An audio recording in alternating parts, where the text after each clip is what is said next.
Алдагы Кыргызстан Жаштар форумунун катышуучуларына кайрылуу сөзү менен Баткен облусунун Разаков шаарында эмгектенген жаш мугалим Элдор Далиев.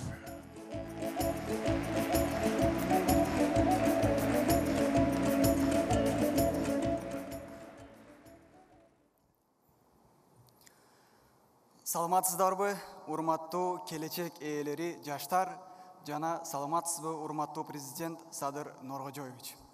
Мен Элдор Далиев, элеттик мугалим, Лейлек району Баткен облусу Разаков шаарынан келдим. Бүгүнкү мүмкүнчүлүктөн пайдаланып, өзүмдүн идеяларым жана сунуштарымды айтууга уруксат этиңиздер.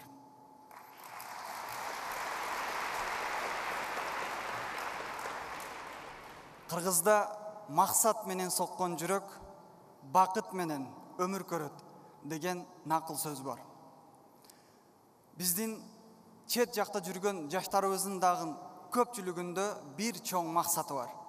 Бул максаттагы алар өзүбүздүн өлкөдө өзүнүн үйүн, турак жайын куруп, өзүнүн үй бүлөсүн жашоо максаты. Менин дагы жакын тааныштарым, досторум көпчүлүгү 5-6 жыл чет мамлекетте миграцияда жүрүп, иштеп, өзүмдүн үйүмдү, турак жайымды куруп алайын, кийин мекениме кайтам деген сөздөрдү айтышат. Президентибиз Садыр Нуркожоевич өздөрүнүн сөздөрүндө жаштар Кыргызстандын өнүгүүсүнүн эң негизги локомотиви деп айтып өтүшкөн. Ушул мезгилден пайдаланып бир сунушумду берип кетейин. Жаштарга андан сырткары азыркы учурда жаш үй бүлөлөргө жеткиликтүү баадагы турак үйлөрдү салып берүү сунушун сунуштап кетет элем.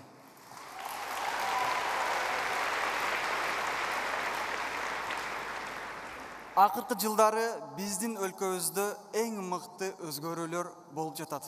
Бул өзгөрүүлөрдү бардыгыбыз өзүбүз көрүп жатабыз. Жаштарыбыз билим, спорт, IT тармагында дүйнөлүк аренада катышып, Кыргызстандын желегин жогорго көтөрүүдө. Мындан биз абдан кубанычтабыз. Андан сырткары жүрөгүбүздү жылыткан дагы бир эң жакшы жаңылык Кумтор кенин мамлекеттин толук башкаруусуна өткөндүгү.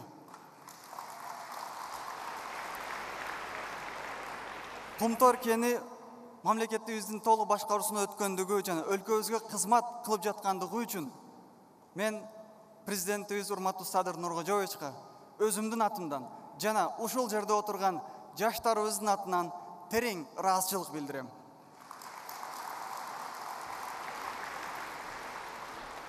Урматтуу жаштар, келечекте ким болгуңуз келсе, азыркы таштап жаткан кадамыңызга көңүл буруңуз.